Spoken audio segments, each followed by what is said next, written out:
N'est-ce pas là un tison arraché du feu? Verset 3. Or, Josué était couvert de vêtements sales. Dis à ton voisin, Josué était couvert de vêtements sales. Ça représente quoi? Que représentent les vêtements sales? Le péché. Tu es devant Dieu avec tes péchés. Satan t'accuse. Ça a l'air réel, vrai. Dieu le réprime. Satan t'accuse, Dieu dit, dégage. Est-ce que Dieu aime le péché? Il déteste le péché, mais il est passionné de toi. Il est tellement passionné de toi que quand tu te tiens devant lui, même si tu as fait quoi, il n'écoutera jamais la voix de l'ennemi. Jamais. Très souvent on dit, oh, ceci m'arrive parce que comme j'ai fait ça, Dieu m'a livré entre les mains de l'ennemi. Jamais. Jamais. Dieu n'a pas besoin de l'ennemi pour te punir. Il châtie lui-même ce qu'il aime. Amen. Alléluia. Et il se tenait debout devant l'ange. Et regardez ce que le Seigneur a fait dans le prochain verset. Verset 4. Or, Josué était, verset 4. L'ange prenant la parole dit à ceux qui étaient devant lui, ôtez-lui les vêtements sales. Puis il dit à Josué, vois, je t'enlève quoi? Ton iniquité. Qui accusera les élus de l'Éternel? Vois, je t'enlève ton iniquité et je te révèle des habits des fêtes qui représentent les vêtements des noces de l'agneau. Et c'est vrai, quand il parle des vêtements de fête, c'est vraiment les vêtements des noces de l'agneau. C'est vraiment, c'est pas un rapprochement que je force là. Vous allez voir qu'il va lui parler de Jésus dans ce passage de l'Ancien Testament de Zacharie. Lis le prochain verset, verset 5. Je dis qu'on met sur sa tête un turban pur. Ce qui, dans l'Ancien Testament, était un turban pur, est aujourd'hui le casque du salut. Et il mit un turban sur sa tête. Et il lui mit des vêtements. L'ange de l'Éternel était là. Verset 6. L'ange de l'Éternel fit à Josué cette déclaration. Écoutez bien. Ainsi parle l'Éternel des armées. Si tu marches dans mes voies et si tu observes mes ordres, tu jugeras ma maison et tu garderas mes parvis. Je te donnerai libre accès parmi ceux qui sont ici. Posons un peu là un moment. Josué était sale, plein de péché, souverain sacrificateur. Satan l'accusait. Dieu dit shut up à Satan. L'ange enlève ses vêtements sales, lui donne un turban pur, lui donne des vêtements nouveaux. Et Dieu commence à prophétiser des belles choses sur sa vie. La Bible ne dit pas que Josué a ouvert la bouche, mais il s'est seulement présenté devant le trône de la grâce pour recevoir miséricorde selon ses besoins. La Bible dit, approchez-vous donc avec assurance devant le trône de la grâce pour recevoir miséricorde devant vos besoins. Chaque fois que vous venez chercher Dieu, c'est ça qui se passe. Mais l'ennemi, pendant le service, vous bombarde. Oh, tu as été dans la fornication. Oh, tu as été dans la nidification. Oh, tu as été dans la cécilacation. Dis-lui, tais-toi. Amen. L'Éternel te réprime. Je ne suis pas venu chercher la liste de mes péchés à l'église. Je suis venu chercher mon Dieu. Amen. Je suis venu chercher mon sauveur. Je suis venu chercher mon défenseur. Ce n'est pas toi qui m'as invité à l'église, Satan. Que ta voix ne retentisse plus dans ma tête. Je te réprime au nom de Jésus. Et arrêtez d'écouter la voix de Satan pendant le service. Le prochain verset. Écoute donc Josué, souverain sacrificateur, toi et tes compagnons qui sont assis devant toi, car ce sont des hommes qui serviront des signes. Voici, je ferai venir mon serviteur, le germe. Qui est le germe. Il y a un seul germe. Le germe d'Ésaïe. C'est Jésus. Il est en train de dire à Josué, je ferai venir celui à cause de qui cette scène, ce qui se passe maintenant va se répéter toujours et toujours et toujours. Celui par qui vous obtiendrez toujours le pardon. Si vous marchez dans mes voies, il est impossible que je ne vous pardonne pas, que je ne transforme pas vos vies. Alléluia. Ils lui ont mis un turban sur la tête et des vêtements tout neufs. Écoute donc, Josué, souverain sacrificateur, toi et tes compagnons, chacune des personnes ici en ce moment, Dieu a un grand plan pour vos vies. Il a un puissant plan. Ce que Dieu veut faire avec nous, ça dépasse notre entendement. L'ennemi veut nous lier dans les préoccupations du péché. Oh, j'ai encore fait ceci. Oh, j'ai encore fait cela. Tu passes le temps à compter le nombre de choses que tu as fait. Des choses mauvaises. Mais est-ce que vous savez que nous pouvons venir à l'église et compter le nombre de choses, de bonnes choses qu'on peut faire? Parce que quand tu es toujours sur ton passé, tu ne peux pas vivre ton présent et tu seras toujours surpris dans ton avenir. Celui qui est en Christ est une nouvelle créature. Les choses anciennes sont passées et voici toute chose est devenue nouvelle. Est-ce que je peux vous proposer que quand il dit que les choses anciennes sont passées, c'est tout ce que tu as fait jusqu'à la dernière seconde où tu te trouves. Ce n'est pas seulement ton passé avant que tu ne crois. Même pendant que tu marches avec Dieu, la Bible dit, si quelqu'un dit qu'il n'a pas de péché, il est un menteur et la vérité n'est point en lui. Mais pas, les choses anciennes sont passées. Le péché que tu as fait il y a 5 minutes, c'est passé. Amen. Alléluia. Vous culpabilisez parce que vous commettez des erreurs depuis que vous êtes croyant. Dieu dit, mais tu es croyant depuis que tu t'es repenti. Quand est-ce que tu t'es repenti pour la dernière fois? Il y a 5 minutes, c'est passé. Amen. C'est ancien, non? Amen. Est-ce que tu peux revenir à 17h? Essaye de revenir à 17h le 28 janvier 2018. Essaye. Tu ne peux pas revenir, pourquoi? Parce que c'est... Donc les choses qui se sont produites à l'heure là sont aussi... Donc parce que ce sont des choses anciennes. Tu crois que ce qui s'est passé à 18h c'est nouveau? C'est déjà passé. C'est déjà ancien. Chaque instant, la Bible dit, si nous marchons à la lumière, comme lui-même il est dans la lumière, le sang de son Fils Jésus-Christ. Là, il y a un bain de sang qui est en train de se produire. C'est pourquoi la Bible dit qu'il est bon pour les frères de demeurer ensemble. C'est là où il y a la bénédiction, la vie en abondance, parce que c'est là où coule l'onction. C'est là où coule le sang qui vient effacer tout acte dans les ordonnances de condamnés qui subsistaient contre toi. Tu es libre, tu es plus libre que tu ne peux imaginer. Peu importe ce que ta femme dit. Elle m'a rien dit. Je ne sais pas si elle t'a dit des choses. Tu as vu des femmes les plus gentilles à l'église, mais tout homme marié se fait dire des choses par sa femme. Alléluia, est-ce qu'on peut acclamer le Seigneur?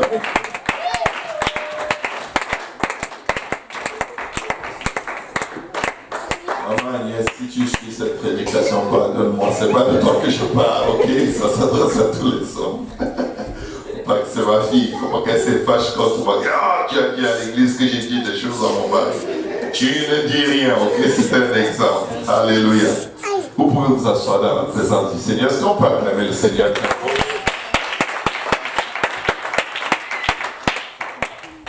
Les chaînes de quelqu'un vont tomber aujourd'hui. Amen. Si tu veux, tes chaînes vont tomber. Amen. Si tu veux, tes chaînes vont tomber. Si tu veux, tes chaînes vont tomber. Vous savez, des fois, on arrive à cet endroit dans la marche avec Dieu où, quand tu viens dimanche dans la maison du Seigneur, tu dis, ah, ils vont encore prêcher la même chose. Ils vont encore prêcher Acte 2, 38. Aujourd'hui, il n'y a même pas de visiteurs. J'espère qu'ils vont changer de message. Le problème avec ça, c'est dans Luc 24, à partir du verset 45. Si on peut afficher Luc 24 à partir du verset 45, nous allons regarder ce que Jésus nous a demandé de prêcher. Parce que si je viens juste prêcher les fables, les belles choses, pour chatouiller vos oreilles et parler dans vos vies comme un charlatan, devinez quoi? Rien ne va se produire.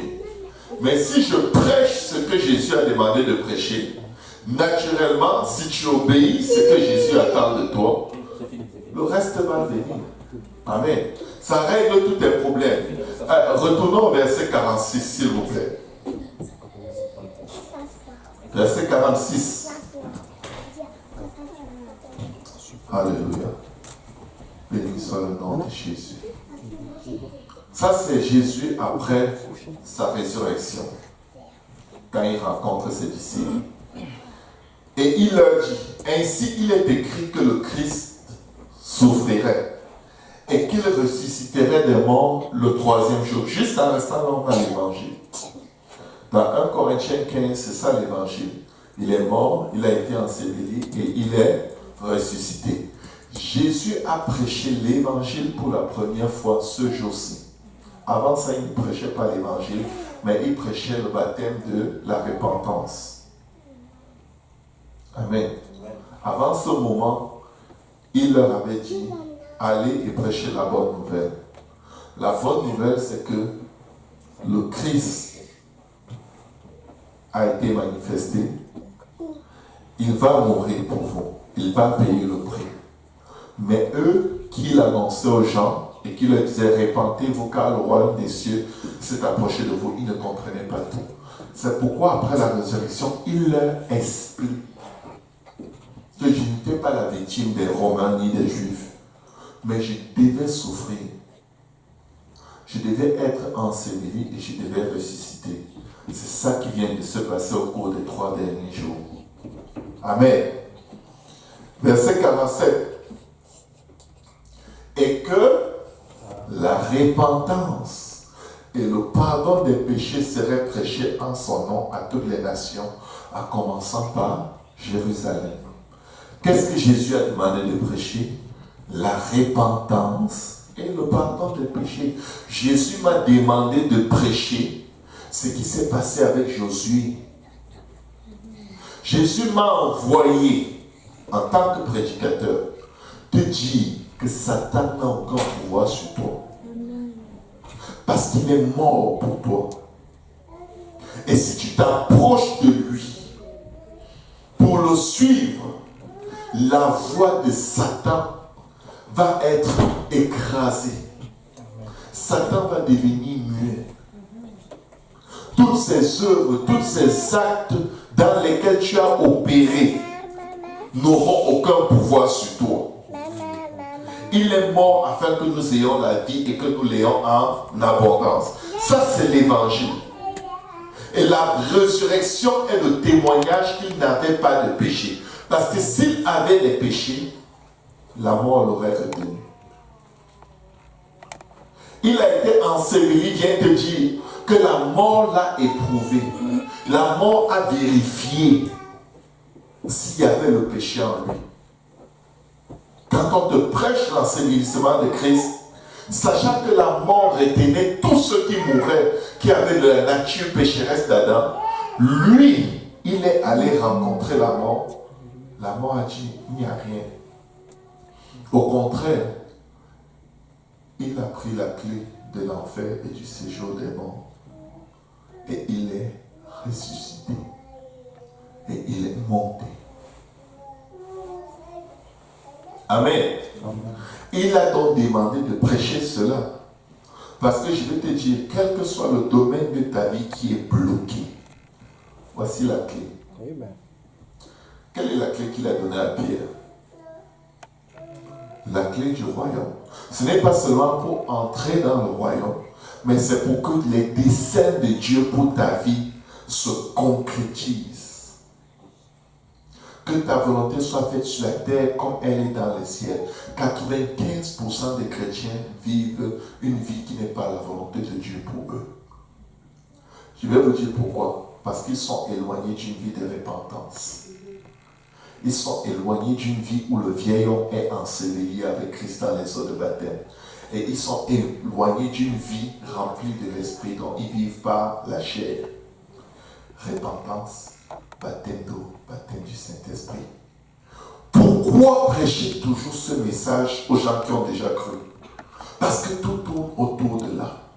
Dans tous les domaines de notre vie, quand tu échoues, il t'a manqué soit la repentance, soit l'ensevelissement du vieil homme.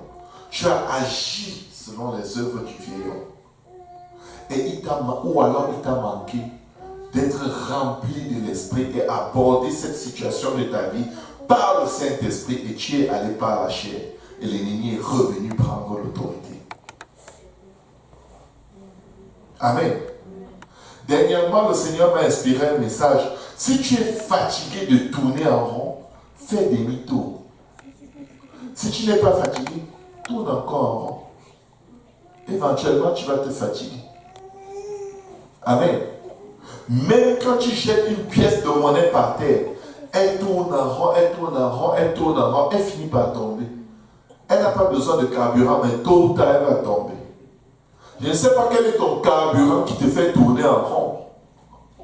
Mais tu sais quoi? Fais juste demi-tour. Recommence à la façon de Dieu. Recommence tes choix à la façon de Dieu. Recommence tes décisions à la façon de Dieu. Parce que si tu prends les décisions toujours de la même façon, sans te repentir, c'est-à-dire sans faire un demi-tour, pour revenir à la façon de Dieu de procéder, tu auras toujours le même résultat. Échec. Tu auras l'échec, l'oncle de l'échec, la tante de l'échec, les cousins de l'échec, les fils et les petits-fils de l'échec. On pourra t'appeler échec, tu vas dire oui. Tellement quand tu regardes partout dans ta vie, tu ne vois que les échecs ne viennent pas de Dieu. Les échecs ne viennent pas du diable, ça vient de nous.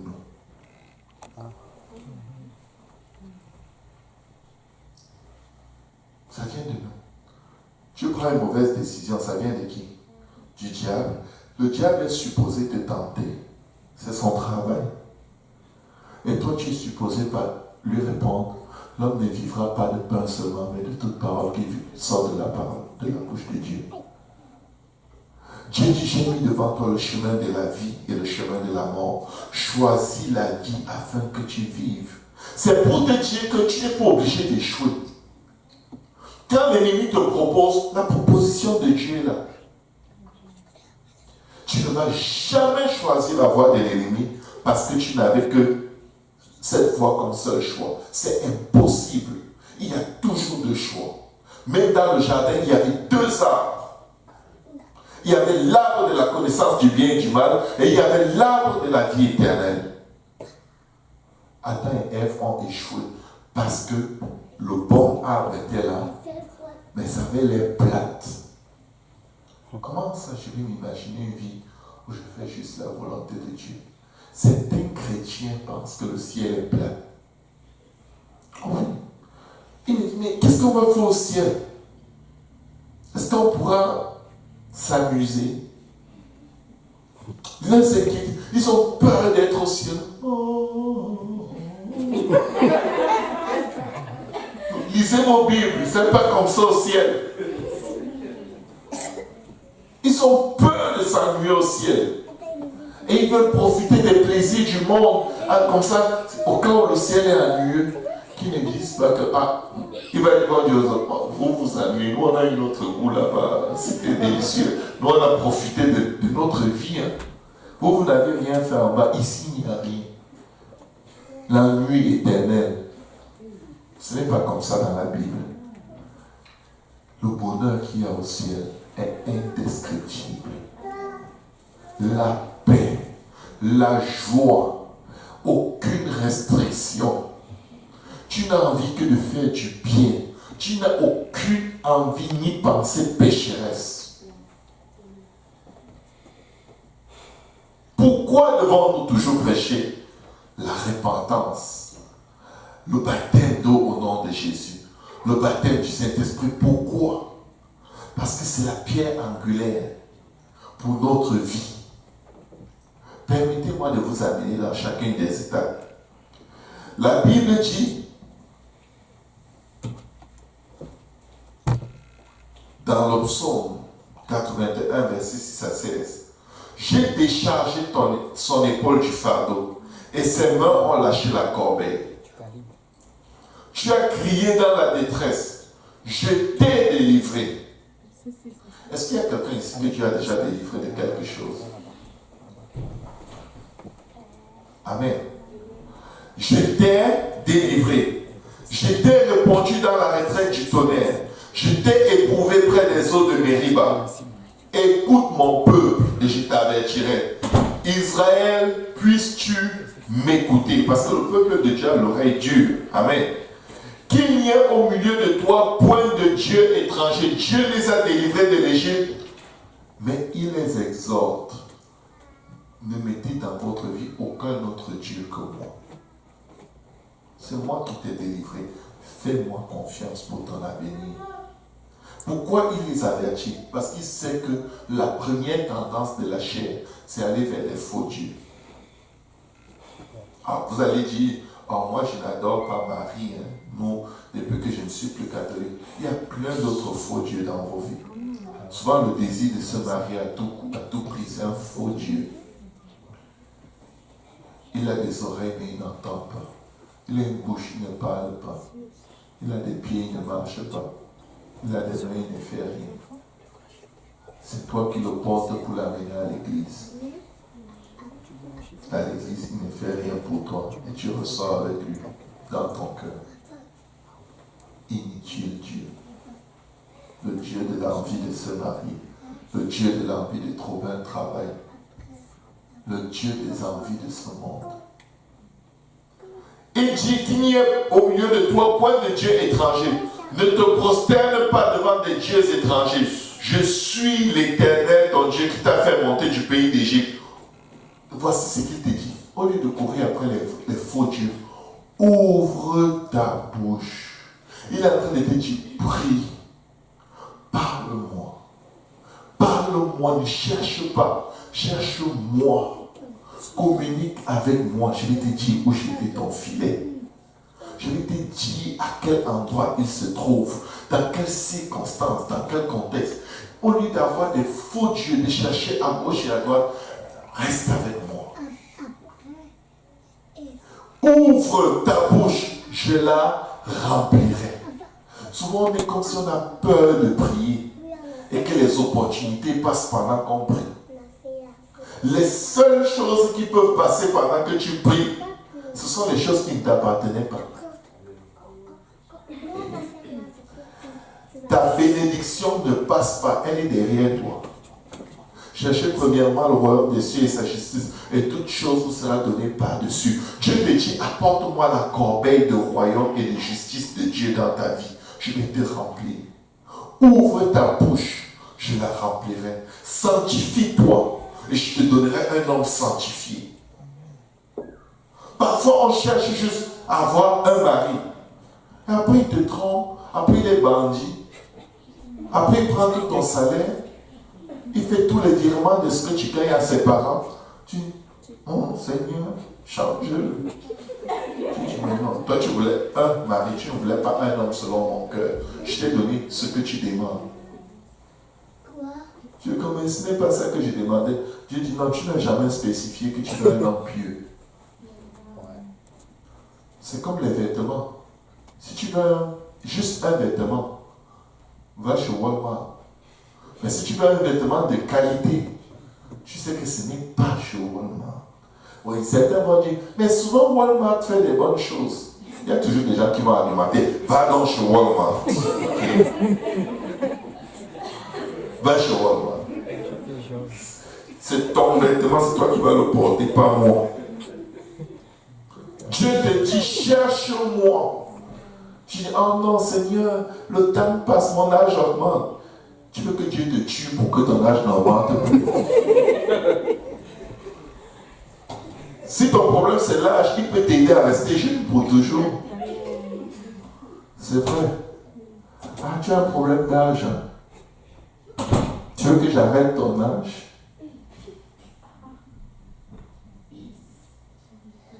Mais c'est ça que écoute.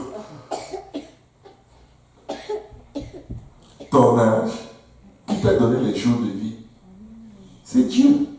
Tu vois, ah, il a oublié le mari. Oh. Seigneur, est-ce que tu m'entends? On dirait que tu as oublié quelque chose là.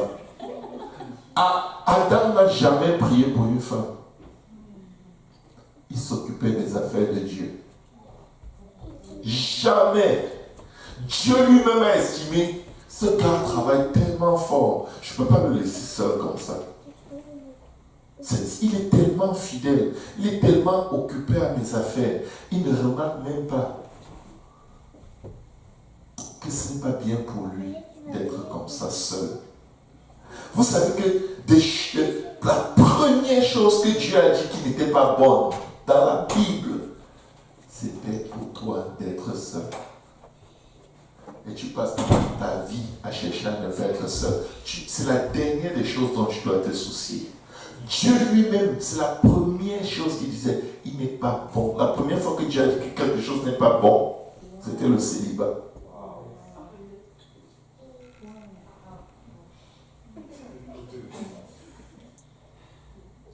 La première fois que Dieu dit d'une chose qu'elle n'est pas bonne. Et devinez quoi? Parce que lui-même, il trouve que c'est pas bon. Lui-même a déjà un plan. Maintenant, tout autre plan qui ne vient pas de lui, c'est le plan des ninjas. Ça va te donner un bandit. Tu vas avoir un bandit, un escroc. Je crois que c'est pour ça que pasteur avoue que je prêche.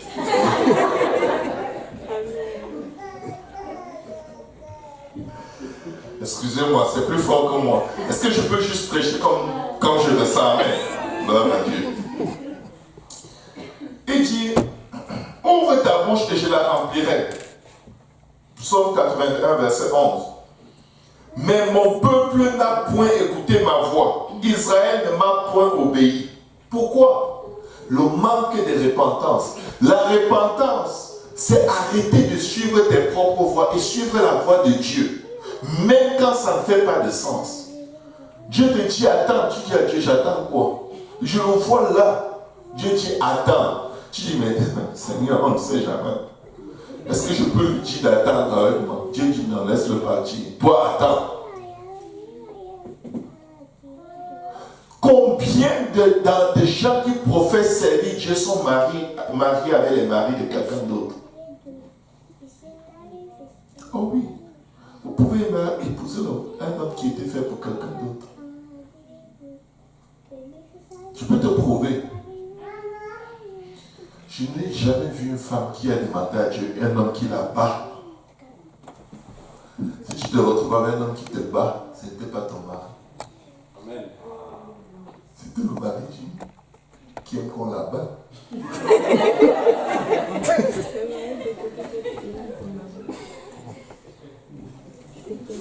Ça vient même de tout ça. Certaines femmes n'aiment pas, ne veulent rien savoir d'un homme qui va contrôler leur salaire. Mais elles sont tellement concentrées sur je veux mari, qu'il soit, même s'il a 10 ans, qu'il soit juste mon mari.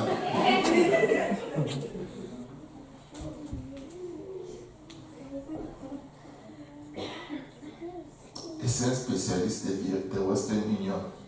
Sa tante a un problème. Chérie, envoie-lui l'argent. Son oncle a un problème.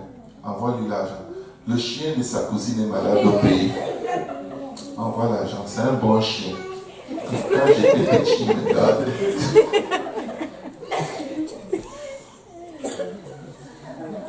Seigneur, change-le. Dieu dit non, non, il est comme ça. Il peut même aller au ciel comme ça. Et tu te dis, mais je ne peux pas supporter, je ne peux plus, je vais divorcer. Dieu dit, essaye. Tu cales célibataire pour le restant de ta vie. Parce que c'est toi qui l'as choisi. Quand je te disais, attends, tu n'as pas attendu, maintenant te voilà. Ce gars était fait pour une fille qui a tellement d'argent qu'elle ne compte pas. Toi, tu n'as rien. Tu as le mari de quelqu'un d'autre. Ça, c'est des révélations. Parce que même la pire des créatures peut aller au ciel. Mais si tu te mets avec la mauvaise personne, tu es en route vers l'enfer. Tu es en route vers l'enfer à cause de quelque chose que tu as obtenu dans tes propres voies. Qu'est-ce qu'il dit? Mais mon peuple n'a point écouté ma voix, Israël ne m'a point obéi. Alors je les ai livrés au penchant de leur cœur et ils ont suivi leurs propres conseils. Si tu n'écoutes pas la voix de Dieu, je vais te donner ta propre voix. Il va te donner ce que... C'est ça que tu veux? C'est vraiment exactement ça que tu veux? Prends. C'est comme ça que beaucoup de gens sont mariés avec quelqu'un qui ne leur était pas destiné. Parce qu'ils sont rentrés dedans avec 40 jours de jeûne. Avec toutes sortes d'impositions de main, bons prophètes, faux prophètes, mélangés bons et mauvais prophètes, guérisseurs, sorciers. Ils ont imposé les mains, lavé leurs pieds, lavé leur visage pour qu'ils trouvent le mari. Devine quoi? Tu tombes sur un gars qui a l'air d'être tout ce que tu veux. Le problème, c'est que tu ne sais même pas ce que tu veux. Donc tu es sur quelqu'un qui ne sait même pas qui il est lui-même. Alors, dès que vous vous mariez, vous vous découvrez. Ah, je ne savais pas que tu étais comme ça. Il dit, non, je ne savais pas que j'étais comme ça. Toi, tu savais comment tu es. Pourquoi je parle toujours de ça? J'essaie d'avancer. Oh, si mon peuple m'écoutait, si Israël marchait dans mes voies, si seulement on écoutait Dieu. Des fois, on est tellement têtu que quand on se regarde dans le miroir, je vais à l'église, si Dieu ceci, je ne peux pas écouter. On se regarde, oh, je suis cute.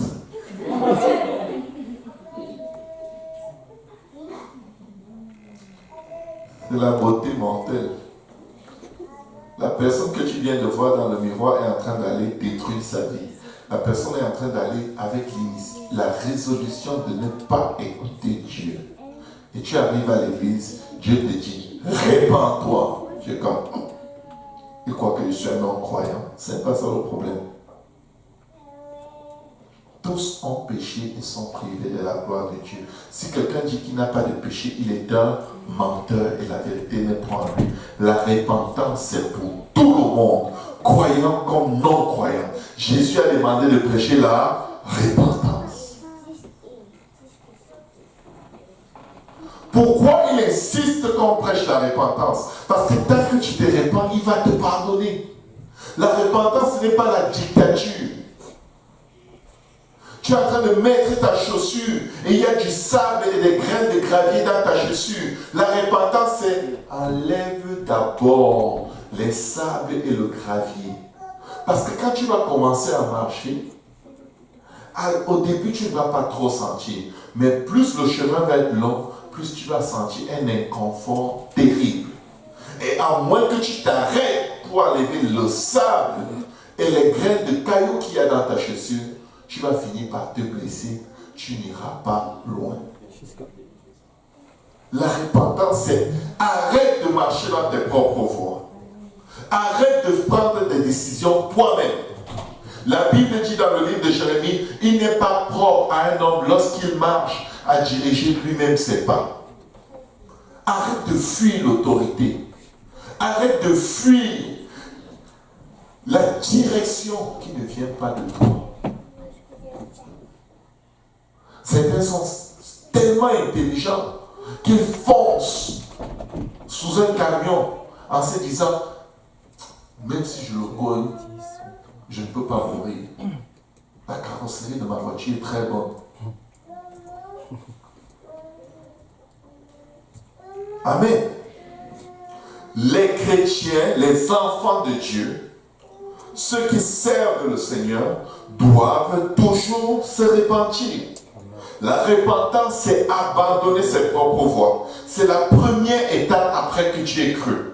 Tu ne peux pas être un croyant qui ne vit pas dans la repentance. Comment tu vas donner ton corps à quelqu'un et croire qu'il va t'épouser? Toute la valeur qu'il avait de toi, c'est parce qu'il n'arrivait pas à te toucher. Et là, il te promet qu'il va te marier. Et tu dis, bon, puisqu'on va te marier de toute façon, puisqu'on va se marier de toute façon, ben prends-le, prends-moi donc. Après, quelque chose lui dit, tu es sûr que tu étais satisfait? Ça n'a pas l'air d'être là. Il a vu ton corps. Maintenant, il commence à s'imaginer comment tu seras dans 20 ans. Là, tu viens de polluer l'esprit de quelqu'un en te vendant moins cher. Il commence à s'imaginer, ah, quand elle va accoucher, elle ne sera plus formée comme une guitare. Ce sera comme un gros violon. Moi, je cherche les guitares. Il commence à trouver toutes sortes d'excuses. Il t'amène chez sa tante qui ne t'aime pas. Je ne sais pas dans la vie de qui je suis en train de parler. My goodness, j'aimerais arrêter ça, c'est fort. Hey, sa tante te méprise, tu te fâches, il se fâche. Ah, pourquoi tu n'aimes pas ma tante? Ce gars, c'est ce qu'il fait. Il t'a amené là-bas pour qu'on te déteste. Pour te dire, comme ma famille ne t'aime pas, hasta la vista.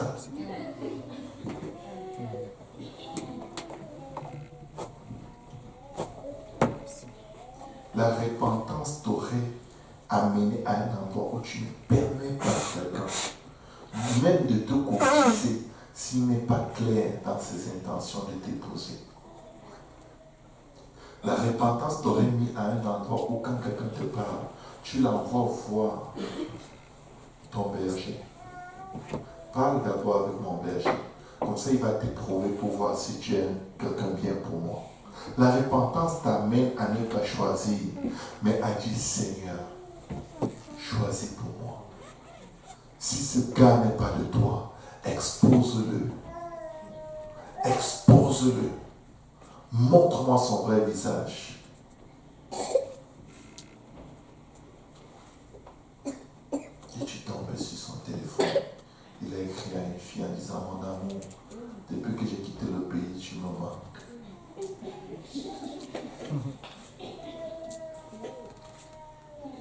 Tu dis que, chérie, c'est quel amour que tu écrivais? C'était l'amour de ta grand-mère? C'est ta tante? Ta tante, tu aimais trop ta tante, tu l'appelais ton amour?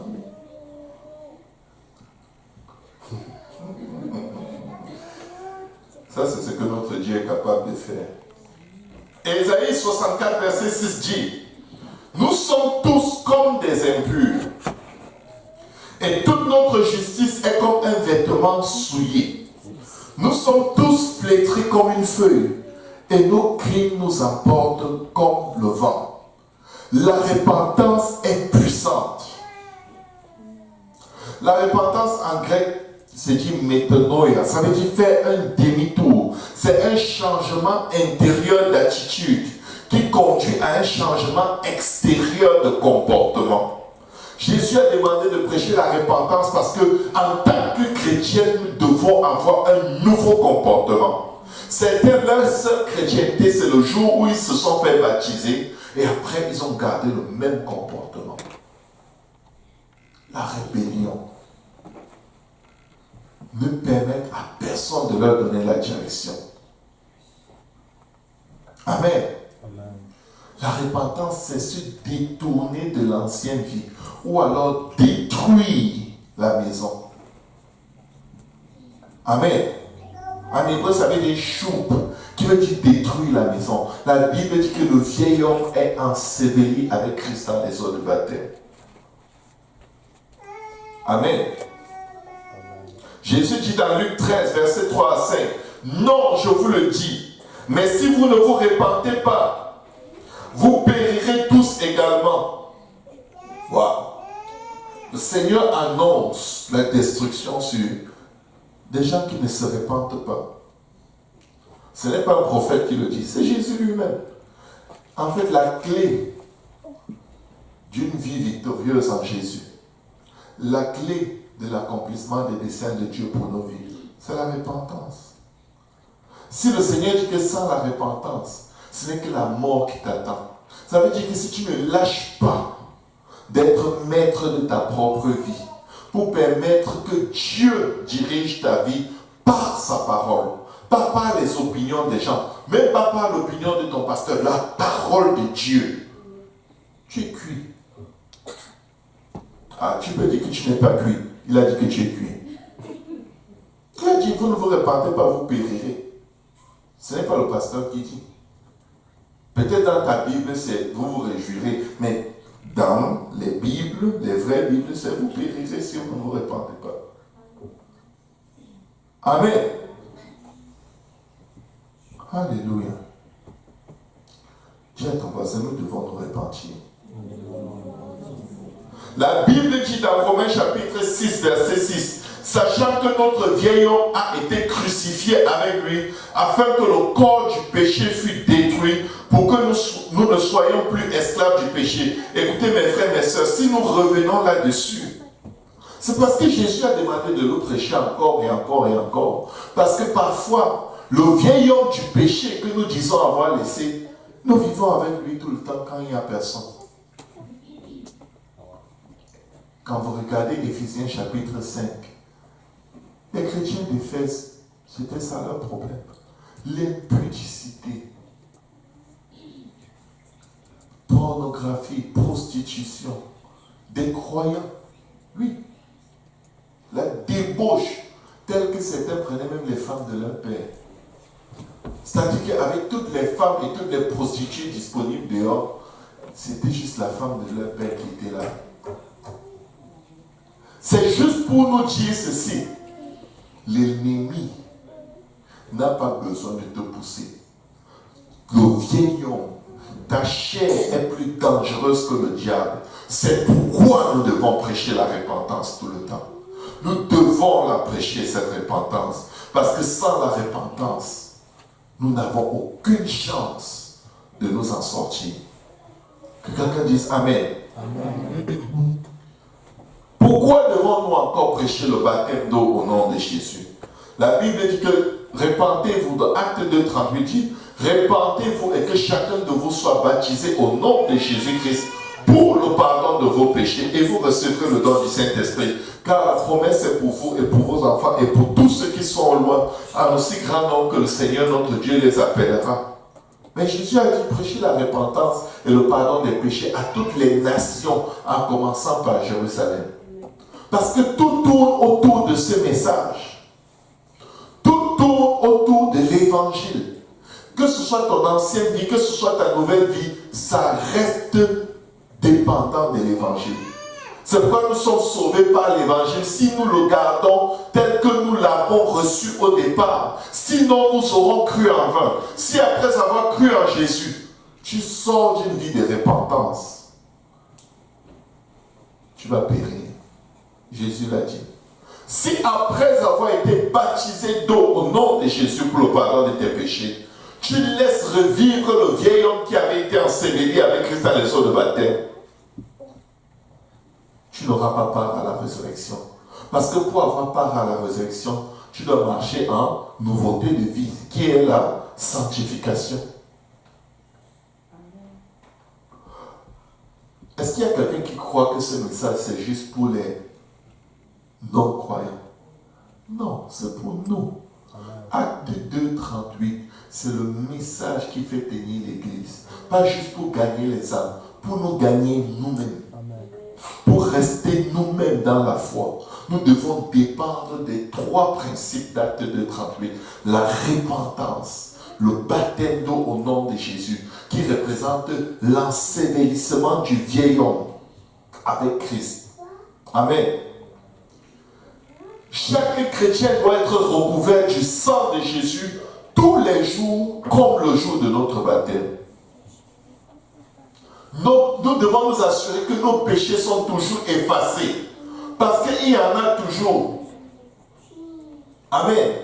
Si nous marchons à la lumière, comme lui-même il est dans la lumière, le sang de son Fils Jésus-Christ nous lave de nos péchés. Tu ne peux pas marcher à la lumière alors que tu n'as pas de relation intime avec Dieu. Tu ne peux pas marcher à la lumière alors que tu n'as pas une vie de prière. Allô? C'est impossible. Amen. Nous allons à la deuxième étape, être ensevelis avec Christ dans les eaux de baptême. La mort que nous méritons à cause de notre péché est enlevée par Jésus dans les eaux de baptême. Hébreux, chapitre 9, verset 22, la Bible nous dit ceci. Hébreux 9, 22. Et presque tout, d'après la loi, est purifié avec du sang. Et sans effusion de sang, il n'y a pas de pardon. Dieu va pardonner quoi? Nos péchés.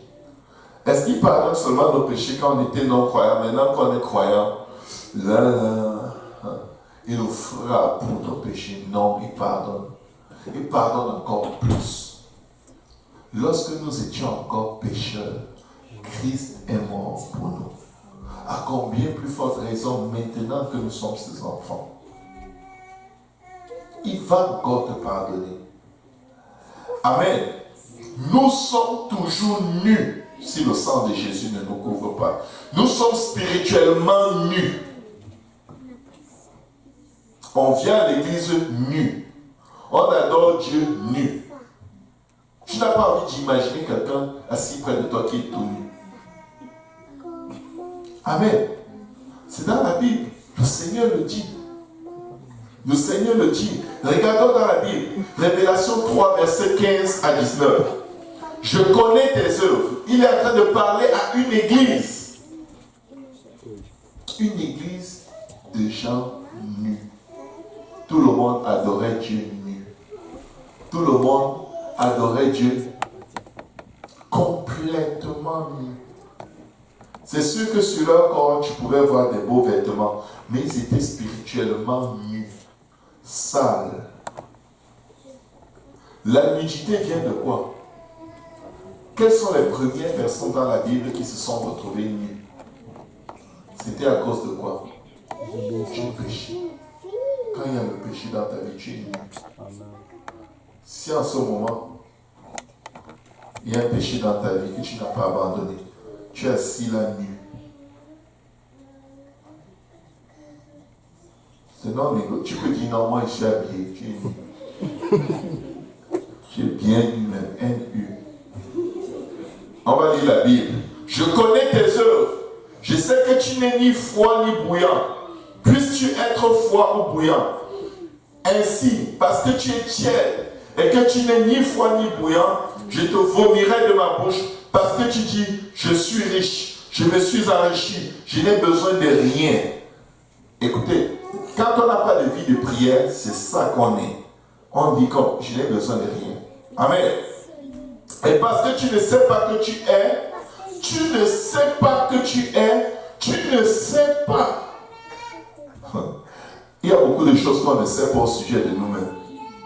C'est le Seigneur qui dit à son église, tu ne sais pas que tu es malheureux, misérable, pauvre, aveugle et nu. Tout ça pour une église? Oui. Tout ça pour le peuple de Dieu? Oui. C'est plein, hein? C'est beaucoup de choses. Donc, tu as besoin d'être délivré de ta vie de malheureux. Tu as besoin d'être délivré de ta pauvreté spirituelle parce que tu n'es pas pauvre. Tu es pauvre en Christ. Tu peux être riche dans les choses de ce monde, mais en Jésus, tu es pauvre. Tu n'as aucune substance spirituelle qui peut se tenir devant le jugement de Dieu. Tu es aveugle. Tu ne vois rien. et tu es nu. Écoutez ce que la Bible dit. Je te conseille d'acheter de moi de l'or éprouvé par le feu, afin que tu deviennes riche, et des vêtements blancs.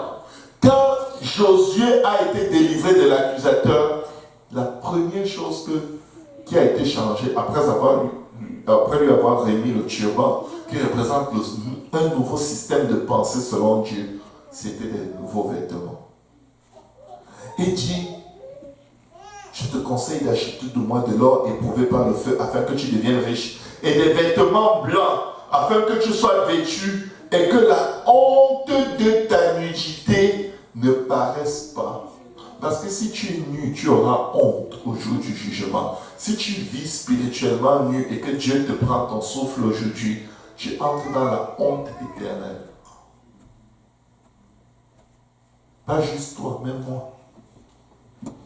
Nous devons nous assurer d'être couverts du sang de Jésus. Nous devons nous en assurer.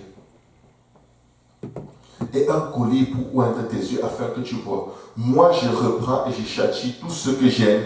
Aie donc du zèle et répands-toi.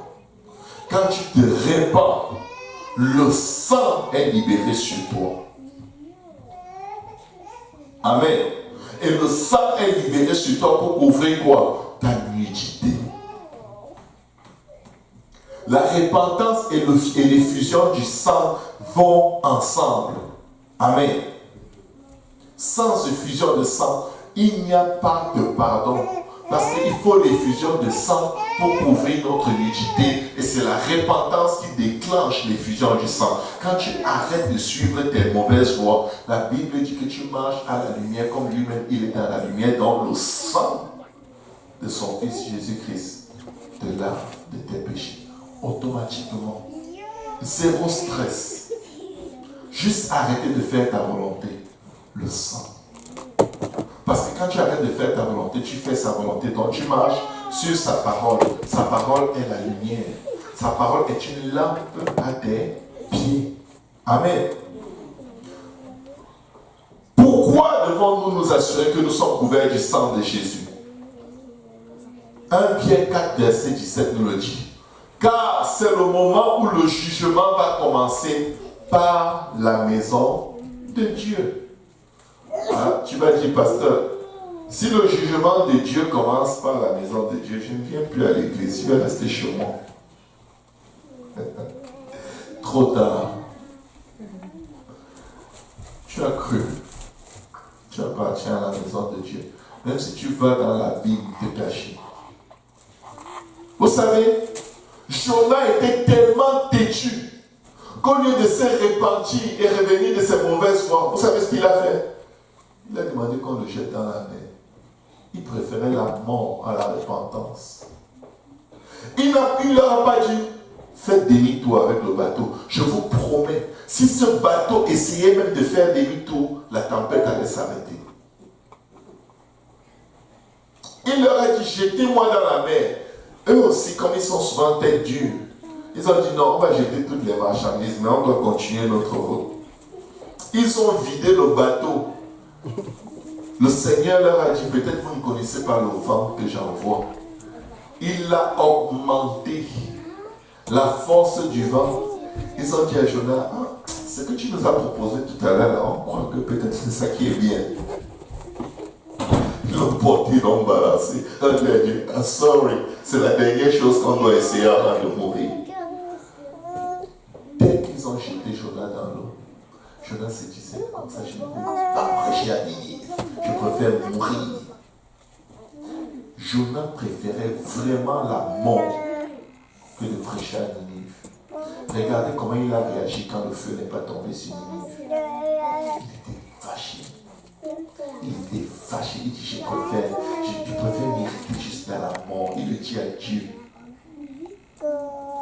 Certains d'entre nous sont tellement accrochés à leur volonté qu'ils préfèrent la mort. Mais Dieu a toujours un gros poisson. Tu ne mourras pas, tu vivras, même dans le ventre du poisson. Ce n'est pas un souhait, là. Je ne prophétise pas sur la vie de quelqu'un. Mais je suis en train de dire que c'est comme ça que Dieu fait. Dieu nous aime tellement que même quand on veut mourir, il refuse. Il refuse que tu meurs. Plein de gens se sont jetés dans le métro de Montréal. Dieu a laissé que le train les coupe un peu bien. Ils soient bien handicapés, comme des légumes. Mais il dit, tu vas vivre. Certains sont à leur deuxième, troisième tentative. Il dit que tu ne vas pas mourir, tu vas souffrir vivant. Parce que je veux sauver ton âme. Tel que tu es, si tu meurs, tu vas en enfer pour l'éternité. Et tu ne vas pas aller en enfer, pas un mot. Vous croyez que Dieu ne force pas les gens pour les sauver? Dieu va te forcer. C'est une bonne nouvelle. Moi, je préfère savoir que Dieu va me forcer parce que je n'ai pas envie de m'égarer. Écoutez, l'éternité, c'est longtemps. Amen. Ta vie sur la terre, ce n'est même pas une seconde au ciel. Dieu, force-moi. Please. Force-moi. Non, moi, je veux que Dieu me force. Certains sont fâchés quand ils entendent ça. Pourquoi il va me forcer? Il faut qu'il me laisse choisir. C'est ce qu'il fait tout le temps. Tu choisis mal. Il dit, moi, je vais t'aider à faire les choix. Je vais te donner le temps. Jonah était dans le ventre du poisson. Il ne savait pas que ça existe. Qui aurait imaginé que quelqu'un peut entrer dans le ventre d'un poisson et ressortir? C'est la seule histoire sur la face de la terre d'un homme qui allait faire 3 jours dans le ventre d'un poisson. Vous savez ce que ça veut dire? La nourriture qui a fait 3 jours dans ton ventre, elle est comment? Décomposée. Jonah, quand il est sorti, il n'avait plus la peau sur le corps. Il était dans un processus de digestion dont les sucs gastriques l'avaient tellement défiguré qu'il était comme un lépreux. C'est pourquoi quand il est sorti, il est entré dans Ninive. On a dit le retour des morts vivants. Tout ce qu'il disait, chacun disait, écoute, je ne blague plus. Quelqu'un dans cet état qui parle de Dieu, oubliez-moi ça, je ne verrai pas. Le roi a dit, quoi? Je ne verrai pas. C'est fou. On dit qu'il est sorti du ventre d'un poisson, il parle de Dieu. Il faut être malade pour ne pas te repentir. Dieu lui a donné l'apparence qu'il fallait pour que tout le monde se répande. Certains vont fuir loin de Dieu. Et il va leur arriver quelque chose de tellement violent, de tellement mauvais, ils ne vont pas mourir. Mais tous ceux qui vont venir les voir le putain. Oh Seigneur, pardonne-moi mes péchés. Pardonne-moi mes péchés. Tu vas gagner les âmes d'une manière ou d'une autre. Ah. Est-ce que Dieu t'a forcé? Non. Tu as juste choisi la manière dont Dieu va t'utiliser. Dieu peut t'utiliser pendant que tu es encore tout beau. Ou quand tu deviens tout laid. C'est toi qui décides. Il aurait pu dire retourner avec le bateau, les gars. On ne va pas y arriver. Non. Il souhaitait que les gens de Ninive meurent. Quand nous refusons de servir Dieu, nous souhaitons que les gens n'écoutent pas la parole. Nous souhaitons que certains crèvent, pourvu que j'ai le mari. Ah, je ne suis pas obligé de témoigner. Je veux juste me marier, avoir mes beaux enfants, ma belle maison, ma belle voiture. Tu suis ta volonté. Tu te maries. Tu n'as pas un beau mari. Parce que son comportement est tellement laid que quand tu le regardes, sa beauté physique et son comportement ne vont pas ensemble. Tu as l'impression que c'est le diable. Tu deviens subitement très spirituel. Tu viens à l'église prier même quand la porte est ferme. Là, tu cherches la face de Dieu. Seigneur, est-ce vraiment mon mari?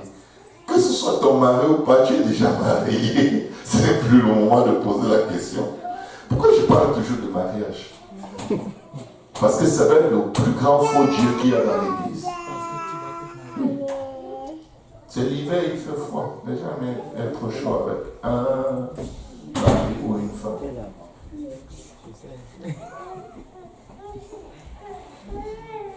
Nous devons être, le vieil homme doit rester enseveli parce que le vieil homme veut nous créer des problèmes. Satan nous accuse. Amen.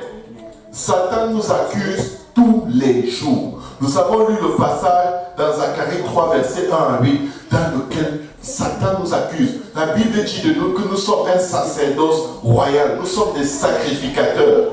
De même que le diable accusait Josué, qui était le souverain sacrificateur, peuple de Dieu, le diable vous accuse. C'est pourquoi nous devons vivre une vie ensevelie sous Christ. Le diable ne l'accusait pas pour son innocence. Le diable ne l'accusait pas dans le vide. Il était plein d'iniquité. Et que vous le veuillez ou non, chacun de nous a des iniquités dans sa vie. À cause de la vieille nature qui revient souvent prendre le contrôle. Et pour terminer, nous devons être remplis du Saint-Esprit. L'évangile, c'est la repentance, le baptême d'eau et le baptême du Saint-Esprit. Romains 8, verset 13 à 15 dit ceci. Si vous vivez selon la chair, vous mourrez. My God, la Bible est directe. Hein? Début, et même pas 5 mots. On a le tromperie. Parfois, on croit que moi je prêche Dieu. La Bible est plus dure. De toute façon, je dis seulement ce qui est dans la Bible. J'aide juste avec des mots simples à comprendre. Amen. Ce n'est pas moi. Donc arrêtez de me fuir quand vous me voyez. Quand on entend que pasteur Sergio au service, tu sautes tout le monde. Oh. Qu'est-ce que j'ai fait? J'ai dit. Si vous vivez selon la chair, vous mourrez. Voilà, fini. Mais si par l'esprit, que quelqu'un dise, mais si par l'esprit, vous faites mourir les actions du corps, vous vivrez. C'est net, c'est clair, il n'y a aucune surprise, il n'y a aucune interprétation. Ce n'est pas de l'ancienne théologie, ça c'est le Nouveau Testament. Car tous ceux qui sont conduits par l'Esprit de Dieu sont fils de Dieu.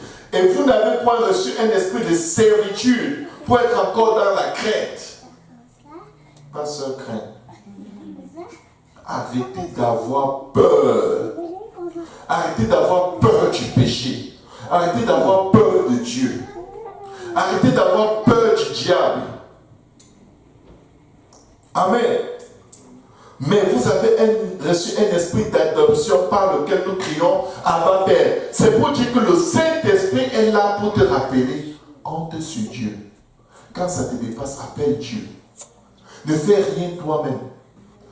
Écoutez, c'est un esprit d'adoption qui te fait dire quoi?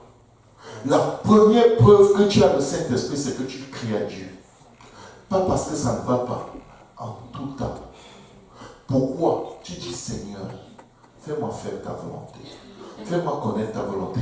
Seigneur, il y a telle chose que j'aimerais faire. Mais Père, Abba Père, dis-moi, qu'est-ce que je fais? Avant de faire quoi que ce soit, le Saint-Esprit est là pour te diriger dans la vérité, dans la lumière, dans les voies de Dieu. Mais il faut que quelqu'un s'arrête de suivre ses propres voies et de dire Abba Père. Ça a l'air évident, ça a l'air d'être de toi, mais Abba Père, je fais comment? Est-ce que c'est ce que tu veux que je fasse? Vous savez pourquoi on n'aime pas dire Abba Père? C'est-à-dire, quelle est ta volonté, Seigneur? Parle-moi, Seigneur.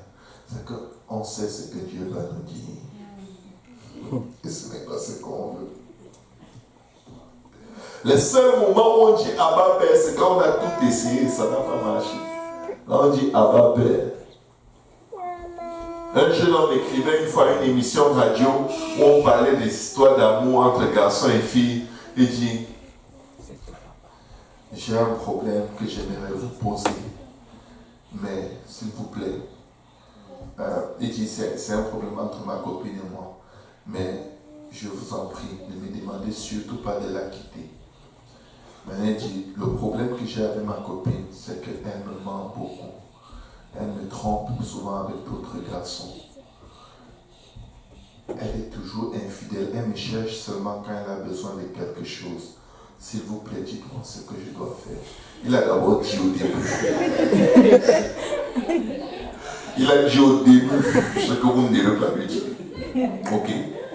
Il cherche des gens qui ont la solution là où il n'y a pas de solution. Les gens qui vont lui prêcher ce qu'il va entendre. C'est ce que certains gens font avec Dieu. Seigneur, sors-moi de cette situation. Dieu dit quoi? Tu veux que je le chasse de ta vie? Non, non, non, non, non, non, non, non. C'est quoi? Dieu dit la situation, pas lui. Laisse-moi avec lui. Dieu dit c'est lui le problème. Il n'est pas prêt. Il sera prêt dans 15 ans. 15 ans. Ok, Seigneur, est-ce que tu peux faire pour que tu peux diminuer le nombre d'années? Et tu t'accroches, et tu fais le bandit, l'infidèle, tu t'accroches. Je vais te marier, 1 an passe, je vais te marier, 2 ans passent. Il ne fait que avoir l'intention de te marier. Tu le supplies.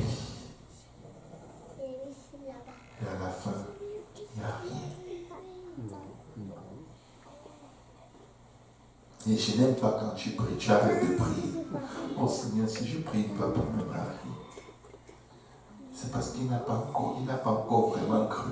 Seigneur, est-ce que tu permets que j'arrête de prier pour qu'il soit content? Comme ça, il va croire.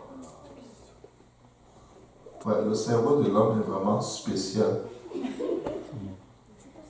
Tu veux qu'il croie, et pour qu'il croie, tu lui enlèves toute opportunité de croire.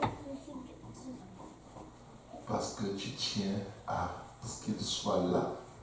Donc ton raisonnement est tellement corrompu que tu ne sais même plus ce que tu dis. Permettez-moi d'accélérer un peu pour qu'on finisse. Je viens dire à quelqu'un concernant la nécessité d'être rempli de l'Esprit Saint. Si ta voiture a peu de carburant, jusqu'où tu crois qu'elle peut t'amener? Tu vas dire, j'ai du carburant dans ma voiture. Est-ce que vous savez que les voitures qui s'arrêtent sur l'autoroute, par manque de carburant, ont du carburant? Est-ce que vous le savez? Il n'y a aucune voiture dans laquelle tu vas aller dans le réservoir et il n'y a même pas une autre. Il y a toujours un problème. Sauf que ce n'est pas assez pour que la voiture bouge. Une fois que tu as reçu le Saint-Esprit, tu as toujours le Saint-Esprit. Sauf que ce n'est pas assez pour que tu ailles au ciel. Ouvre le réservoir d'une voiture qui est à sec et qui ne roule plus. Tu sens, ça sent quoi? Le carburant. Ça ne sent pas l'eau. Ça sent le carburant. Parce que c'est un réservoir de carburant. Nous sommes un réservoir du Saint-Esprit. Il y aura toujours un peu de Saint-Esprit en toi. Peu importe à quel point tu redeviens charnel et loin de Dieu. Mais ce n'est pas la quantité qu'il te faut pour aller avec Dieu, dans les voies de Dieu. Pour marcher dans les voies de Dieu. Les 10 vierges, 5 étaient sages, 5 étaient folles. Elles avaient toutes de l'huile. Mais les autres n'avaient pas assez d'huile. Et les autres avaient suffisamment pour le long voyage. Ce n'est pas parce que tu as reçu le Saint-Esprit que tu crois que la prédication de la nécessité de recevoir le Saint-Esprit, c'est pour les non-croyants. C'est pour toi, Église. Nous devons être remplis de l'Esprit. Quand ton réservoir est rempli de carburant, tu engages les plus longs voyages sans t'inquiéter.